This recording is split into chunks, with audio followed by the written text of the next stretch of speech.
الله نزل أحسن الحديث كتابا متشابها مثاني تقشعر منه جلود الذين يخشون ربهم ثم تلين جلودهم وقلوبهم إلى ذكر الله ذلك هدى الله يهدي به من يشاء ومن يضلل الله فما له من هاد. الحمد لله وحده والصلاة والسلام على من لا نبي بعده. أما بعد فأعوذ بالله من الشيطان الرجيم. بسم الله الرحمن الرحيم.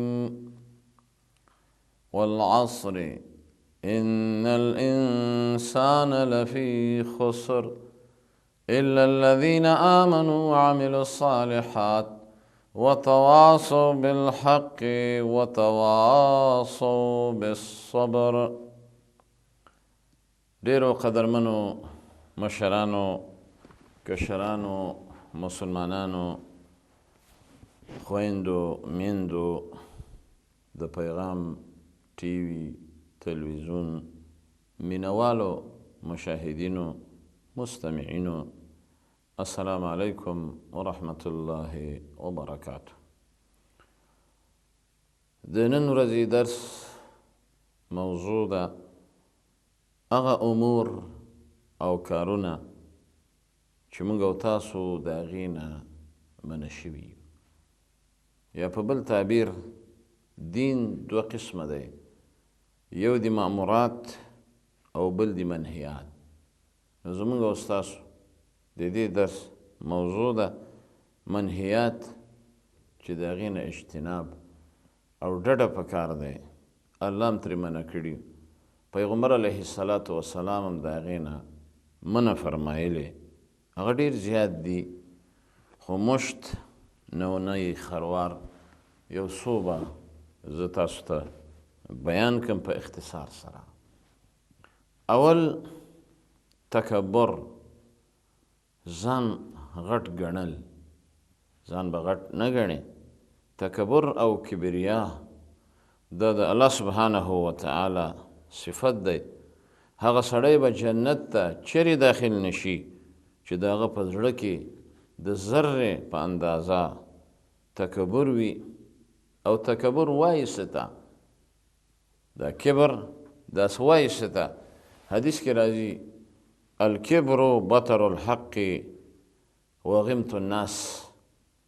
وی تکبر دا اصلی معنی او مطلب یې هغه دا دی چې ته ځان لوی ګڼې او بل مسلمان حقیر ګڼې، سپک ګڼې.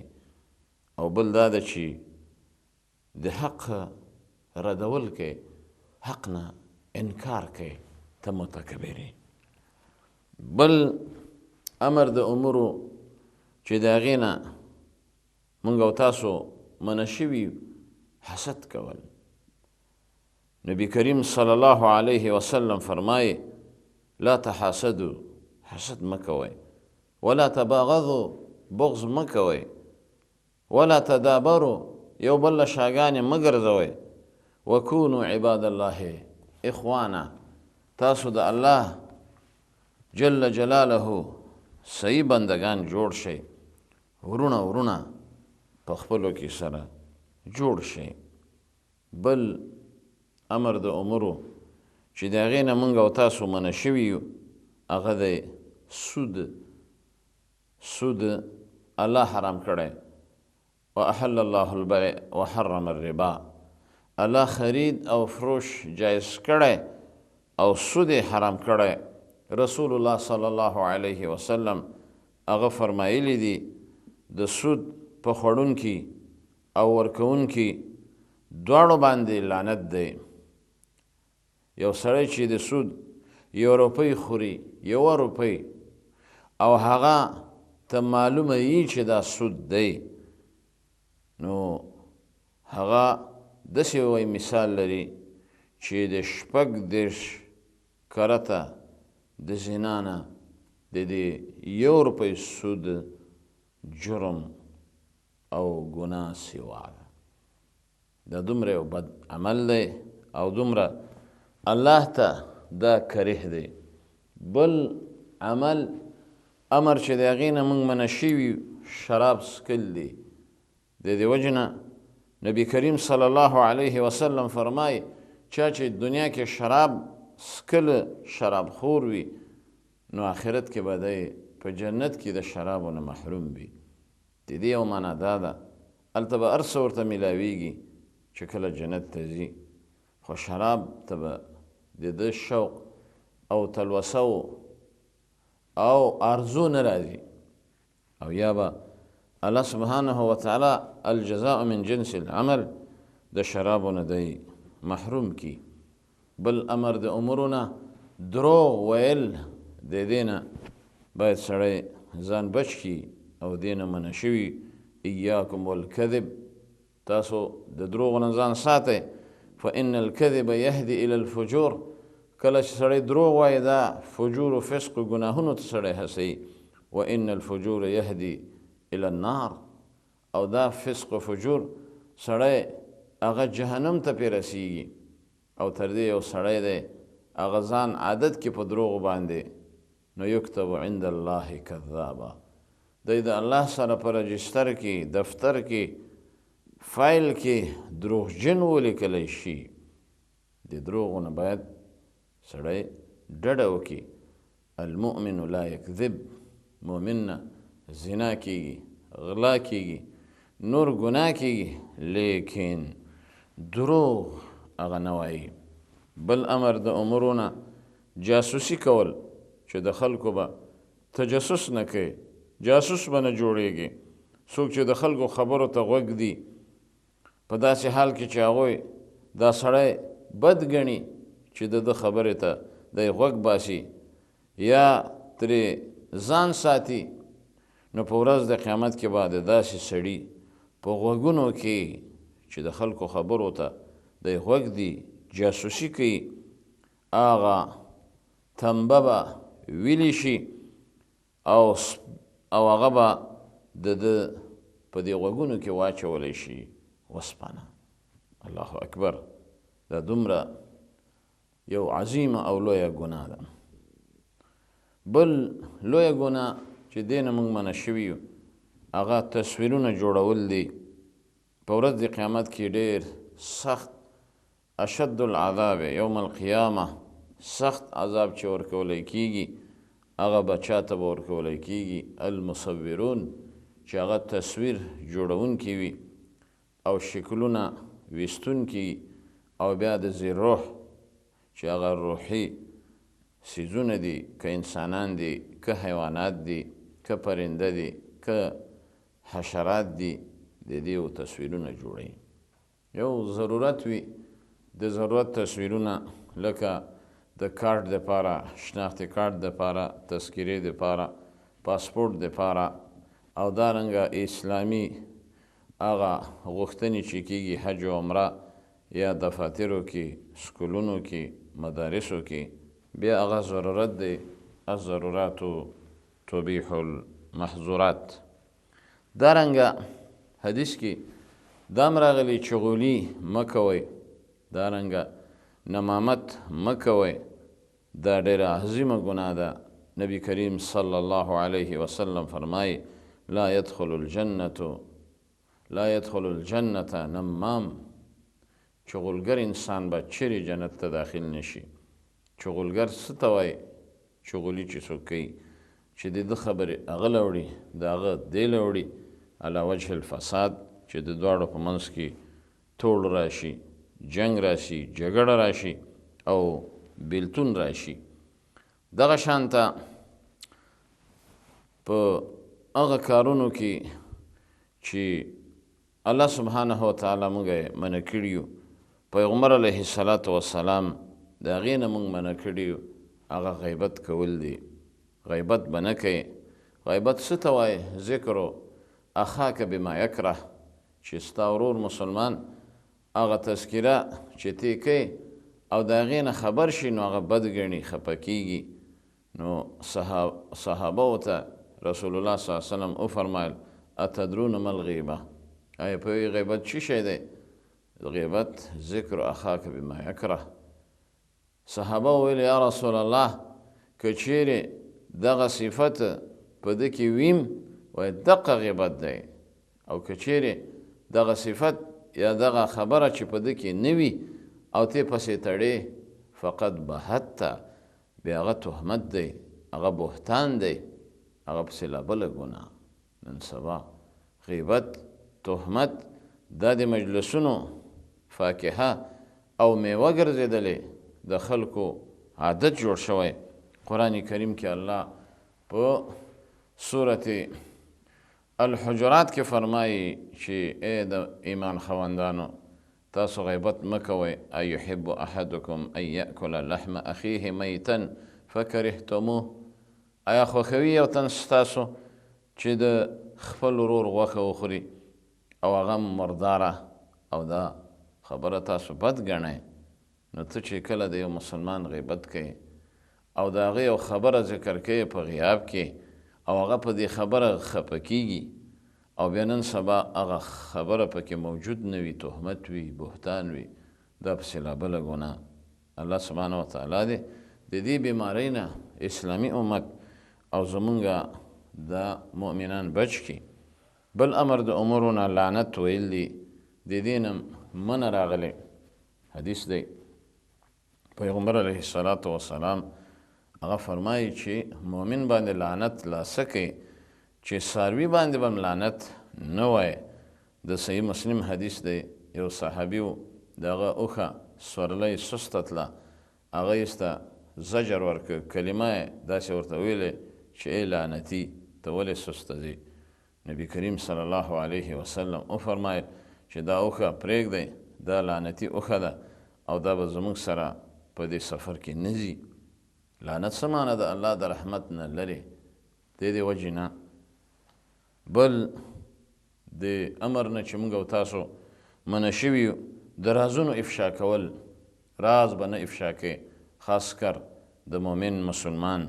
د دې وجې نه وایي ډېر ناکاره د خلکو نه په اعتبار د مرتبې او درجې هغه کس دی چې هغه په ده باندې اعتماد وکړي او دی د هغه راز هغه ایسته افشا کړي.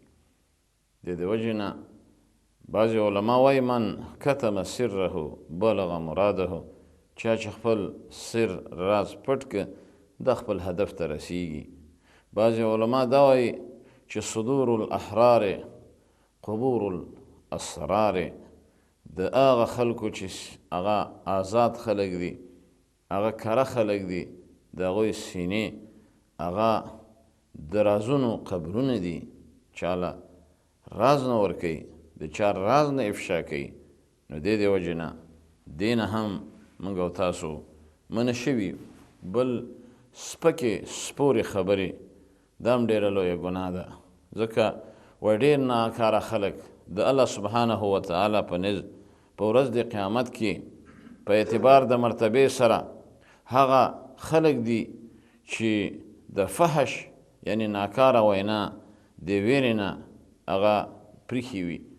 اتقاء فحشه، هلکه ایسته شي دا ډېر بېحیا انسان دی، ډېر بد انسان دی، ډېرې بدې خبرې کوي.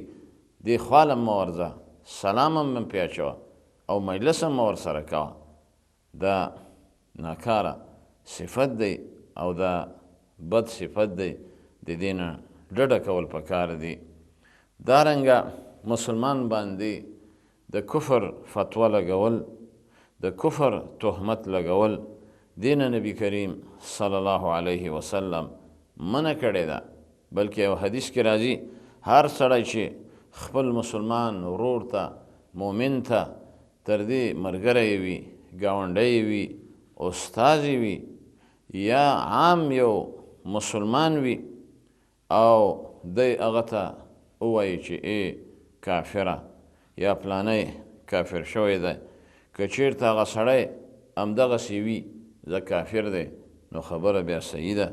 او که کافر نه نو صحیح حدیث دی، نو دغه کلمه د کفر دا ویونکي ته واپس کیږي او دی خپله د دې کلمې هغه موجب ګرځي او دا کلمه هغه دله راجع کیږي. نن سبا الله دې معافي وکړي، یو سړی دی کافر نه دی وایي پلانی کافر شوی، یو سړی فاسق نه دی فاسق دی، یو سړی تکفیري نه دی او تکفیري دی. دا فتوی سوا کیږي سوا شوي، د دې نه ډډه پکار دی. بل حدیث کې راځي د یو مسلمان ویرول دې نه منع راغلی، بلکې نبی کریم صلی الله علیه وسلم فرمایلی دي چې ته به چاله یوه چړه یا یو داسې آله چې هغه د تخویف دپاره اوچته دا به نه کوي، بلکې بهترین مسلمان هغه دی چې هغه په مسلمان باندې خوشحالي دی نه کی، نه خفګان، نه دا چې هغه وویری، هغه ورټي او هغه مرحوبه کی. بل د الله سبحانه وتعالی د دوستانو سره دشمنی کول، نبی کریم صلی الله علیه وسلم فرمایي حدیث قدسی دی من عاد لی ولیا فقد آذنت له بالحرب. چا چې زما د نیکو بندگانو سره دشمنی وکړه، الله وایي زه د هغه سره جنگ ته تیار یم. الله سبحانه وتعالی د 2 قسمو خلکو سره د جنگ اعلان کړی، یو سودخور او یو د الله د ولی سره چې څوک دشمنی کوي. فقد آذنت له بالحرب. الله سبحانه وتعالی د سودخور په باره کې فرمایي ای سودخوره منع شه د سود نه، که ته نه منې کېږي نو بیا ځان تیار که دپاره د جګړې. الله سره څوک جګړه نشي کولی. دا اشاره ده چې دا ډېر شنیع او قبیح عمل دی چې د الله د دوستانو سره دشمني کوي او دارنګه هغه ته سود کوي. بل د خپل رعایت او ما تحت سره دوکه کول، د دې نه نبی کریم صلی الله علیه وسلم منع فرمایلی ده. وایي کله چې الله یو بنده د رعایت مشر کی، حاکم یې جوړ کی، رئیس یې جوړ کی، او بیا په داسې حال کې چې هغه مړ شي او خپل قوم او رعایت یې هغه سره دوکه کړې وي، هغوی ترې ناراضه وي، نو الله سبحانه وتعالی په دغسې حاکم، مشر، رئیس، سربراه هغه جنت به حرام کړی، ته به جنت ته نه ځي. دارنګه بل ناکاره صفت چې د دې نه هغه مؤمنان منع شوي دي، هغه په لمانځه کې سستی کول دی. فویل للمصلین الذین هم فی صلاتهم ساهون. الله منځګزار ته د هلاکت خبره کړې، او وجه دا ده چې دی غافل دی، د مونځ نه سستی کوي او دا صفت د منافق وي. الله سبحانه وتعالی څه فرمایي چې منافقین څوک دي؟ مذبذبین بین ذلک لا هؤلاء ولا هؤلاء. نه مؤمنانو سره ملګري دي، نه کافرانو سره ملګري دي، او بلکې بینابین دي. او کله چې مانځه ته پاسیږي قاموا کسالا او سست پاسیږي او هغه هم ریاکاري کوي، ځان ښودنه کوي. د دې نه ډډه پکار دی. بل د ځمکې غصب کول، د دې نه حدیث کې منع راغلی. حدیث کې راځي څوک چې په ظلم سره د چا 1/20 ځمکه په اندازه غصب کړي، الله سبحانه وتعالی به دله په ورځ د قیامت 80 کاله دا په غاړه کې ورواچي او کته به روان وي. دا غصب د ځمکو نن سبا دا ډېر شوی. هغه ځمکې چې هغه د بیت المال ځمکې دي، د مسلمانانو ځمکې دي او د ګاونډیانو ځمکې دي، نو ایسته په هغو باندې غصب او هغه باندې چاپه وواچي او ایسته یې غصب کړي. دا ډېره عظیمه او لویه ګناه ده. د دې وجې نه دا هغه خبرې دي چې رسول الله صلی الله علیه وسلم د دې نه موږ او تاسو منع کړي. الله سبحانه وتعالی د داسې امورو نه موږ او تاسو منع کړي هغه فرمایلی دي ما اتاکم الرسول فخذوه څه چې رسول الله تاسو ته درکړي چې دا وکئ هغه باندې عمل وکئ وما نهاکم عنه فانتهوا او څه نه چې تاسو منع کړي د هغو نه منع شئ الله سبحانه وتعالی دې موږ او تاسو د دغه ناوړه او منهیاتو نه منع کړي او الله سبحانه وتعالی دې زموږ او ستاسو په زړونو کې د دغسې ناوړه او منکراتو او منهیاتو کرکه په زړه کې نصیب کړي وصلى الله تعالى على خير خلقه محمد وآله وصحبه أجمعين برحمتك يا أرحم الراحمين. الله نزل أحسن الحديث كتابا متشابها مثاني تقشعر منه جلود الذين يخشون ربهم ثم تلين جلودهم وقلوبهم إلى ذكر الله ذلك هدى الله يهدي به من يشاء